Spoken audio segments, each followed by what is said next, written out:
CM Revanth రెడ్డితో AP deputy CM Pavan Kalyan భేటీ అయ్యారు. జూబ్లీహిల్స్ నివాసంలో రేవంత్ తో సమావేశమయ్యారు. ఇటీవల ముఖ్యమంత్రి సహాయ నిధికి ₹1,00,00,000 విరాళాన్ని ప్రకటించిన పవన్ కళ్యాణ్ సీఎంను కలిశారు. ఈ క్రమంలో సీఎం రేవంత్ రెడ్డిని కలిసి చెక్ను అందజేశారు పవన్.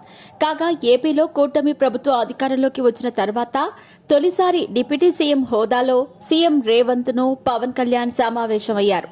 కాగా ఇటీవల సీఎం చంద్రబాబుతో పవన్ కళ్యాణ్ భేటీ అయ్యి ₹1,00,00,000 చెక్ను అందజేసిన విషయం తెలిసిందే. AP deputy CM Pavan Kalyan వరద బాధితుల కోసం భారీ విరాళాన్ని ప్రకటించారు. 400 గ్రామ పంచాయతీలు వరద ముంపు బారిన పడ్డాయి. ఒక్కో పంచాయతీకి ₹1,00,000 చొప్పున నేరుగా పంచాయతీ ఖాతాకు విరాళం పంపిస్తాను అని పవన్ కళ్యాణ్ ప్రకటించారు. 4 కోట్లు మొత్తం ముంపు గ్రామ పంచాయతీలకు పంపించాలని, తెలంగాణ రాష్ట్ర ముఖ్యమంత్రి సహాయ నిధికి ₹1,00,00,000 విరాళం అందించనున్నానని అధికారికంగా ప్రకటించారు.